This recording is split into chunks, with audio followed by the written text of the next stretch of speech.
अनशन पर बैठे हुए सोनम वांगचुक जी को मैं नमन करता हूं, उनकी बहादुरी को, उनकी तपस्या को।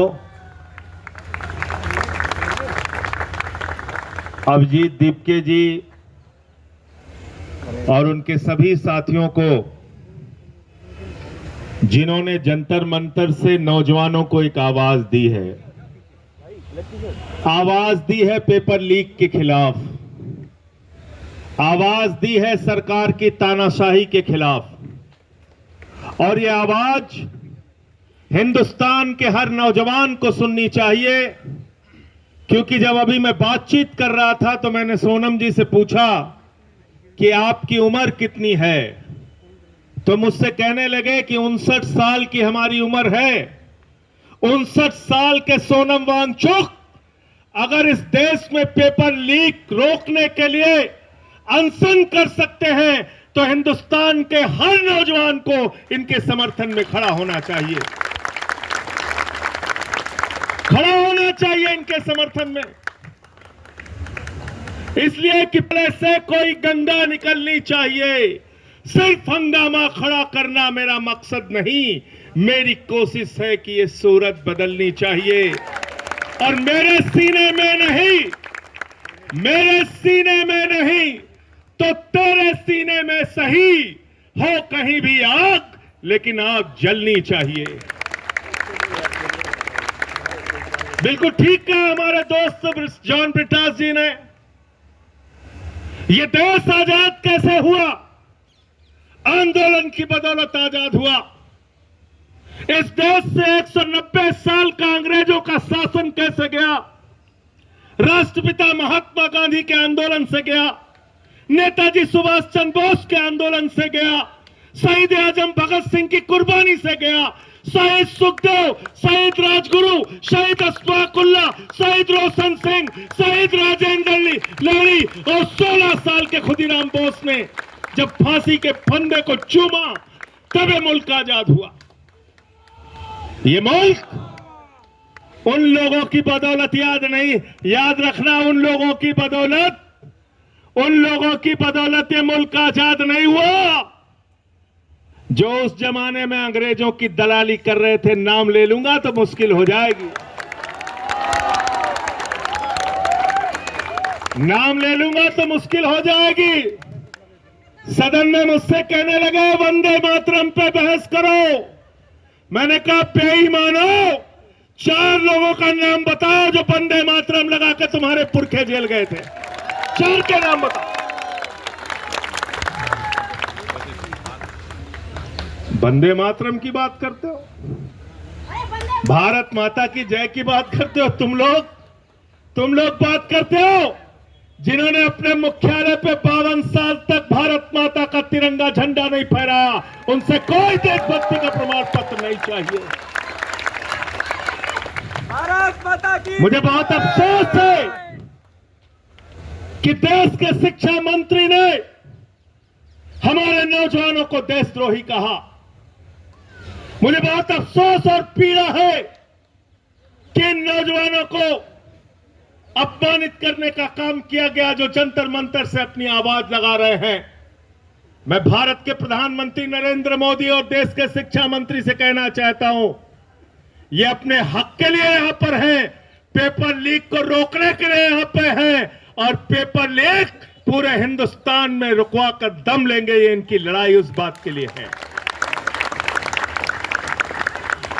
तुम इनको देशद्रोही कह रहे हो? जो भी अपने लिए खड़ा होता है, अपने लिए आवाज उठाता है, वो देशद्रोही हो जाता है। किसान आएगा काले कानून के खिलाफ तो कहोगे किसान खालिस्तानी है, पाकिस्तानी है, देशद्रोही है। नौजवान आएगा पेपर लीक के खिलाफ तो उसको कहोगे देशद्रोही है। मैं तो भाजपाइयों के बारे में कहता हूं, जितना पाकिस्तानी पाकिस्तान का नाम नहीं लेते, उससे ज्यादा भाजपाई पाकिस्तान का नाम लेते हैं। लेते नहीं लेते? बताओ, लेते हैं कि नहीं लेते हैं? देश से प्यार क्या होता है, वो सोनम वांगचुक से आके सीखो, अभिजीत दीपके से आके सीखो। क्या होता है देश से प्यार? यहाँ पे जो नौजवान है उनसे आके सीखो, उनसे आके सीखो, थोड़ी शिक्षा तुम्हारी भी बढ़ेगी। लेकिन सीखोगे कैसे? तुम तो दूसरा काम सीखने में लगे हो, मेलोडी खिला रहे हो। दूसरा काम सीखने में लगे हो, स्कूल लूट रहे हो, या नौजवानों को 2 वक्त की खाने की रोटी नहीं मिल रही है, लेकिन तुम लोग स्कूल खा रहे हो, अस्पताल खा रहे हो, सड़क खा रहे हो, बिजली खा रहे हो, पानी खा रहे हो, हवाई जहाज खा रहे हो, समुद्री तट खा रहे हो, गैस खा रहे हो, कोयला खा रहे हो, पेपर खा रहे हो, और तो और प्रभु श्री राम का मंदिर भी खा रहे हो।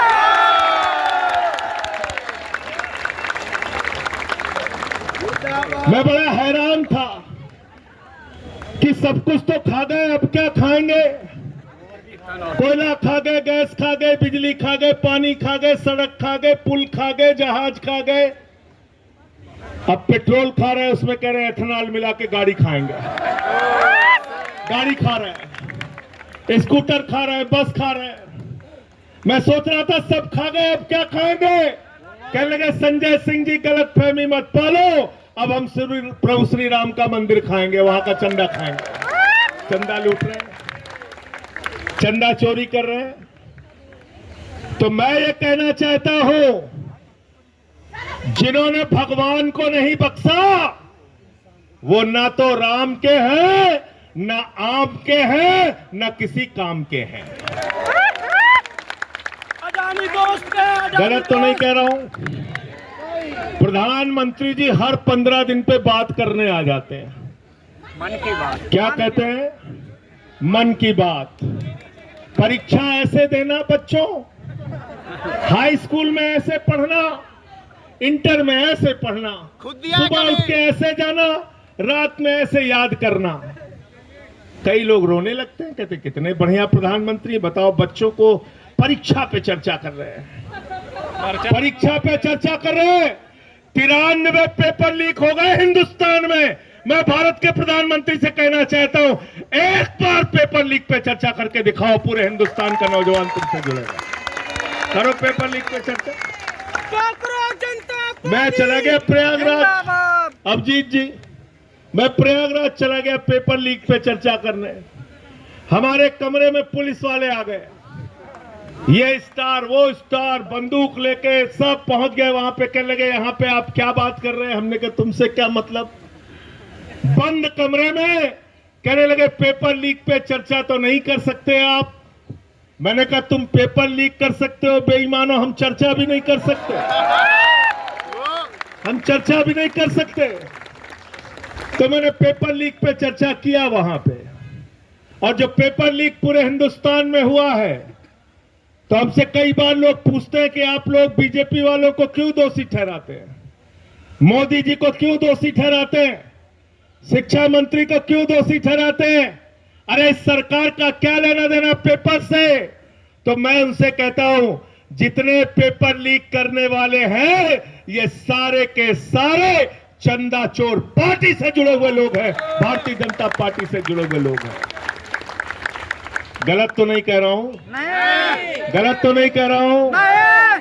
कहते कैसे पता किया? हमने कहा बेईमानों, नीट का पेपर लीक जब हुआ था पहली बार, तुमने जिन लोगों को गिरफ्तार किया था वो सब के सब बरी हो गए। कैसे बरी हो गए? पता चला सीबीआई ने समय पे चार्जशीट नहीं दाखिल की थी। गलत तो नहीं बोल रहा हूं? नहीं। गलत तो नहीं बोल रहा हूं? नहीं। बताओ अगर प्रधानमंत्री शामिल नहीं है, बताओ अगर इनकी पार्टी शामिल नहीं है, तो प्रधानमंत्री के नीचे काम करने वाली सीबीआई ने पेपर लीक के माफियाओं के खिलाफ समय पे चार्जशीट दाखिल क्यों नहीं की? उनको सजा क्यों नहीं दिलाई आज तक? बताओ जरा, हमको इस सवाल का जवाब दो। इसलिए इनसे जरा सावधान रहना, ये आपके आंदोलन को कमजोर करने की तरह तरह की कोशिश करेंगे। मैं देखता हूं यहां पे भी कुछ लोग आ जाते हैं अंधभक्त, आते नहीं आते हैं, बीच में उलझाने के लिए, हिंदू मुसलमान करने के लिए। कहते हैं कि नहीं कहते हैं? उनसे ये कहना, जितने स्कूल बंद हुए हिंदुस्तान में, 1 लाख सरकारी स्कूल बंद हुए, 1 लाख सरकारी स्कूल। कौन पढ़ता है उन सरकारी स्कूलों में? गरीब बच्चा, गरीब का बच्चा, पिछड़े का बच्चा, दलित का बच्चा। 1 लाख सरकारी स्कूल हिंदुस्तान में बंद हो गए। 1,20,000 सरकारी स्कूल हिंदुस्तान में है, जिसमें सिर्फ 1 टीचर काम करती है। 90,000 सरकारी स्कूल हिंदुस्तान में ऐसे हैं जिसमें बच्चियों के लिए टॉयलेट का इंतजाम नहीं है।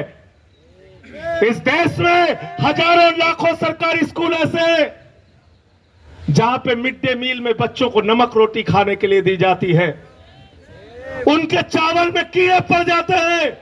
मैं पूछना चाहता हूं, हिंदुस्तान के अंदर लोगों को बांटने वाले लोगों, बताओ, जो नारा लगाते हो जिस हिंदू का खून न खोला, इन बच्चों के स्कूल बंद होने पर तुम्हारा खून क्यों नहीं खोलता? क्यों नहीं तुम सड़कों पे आते?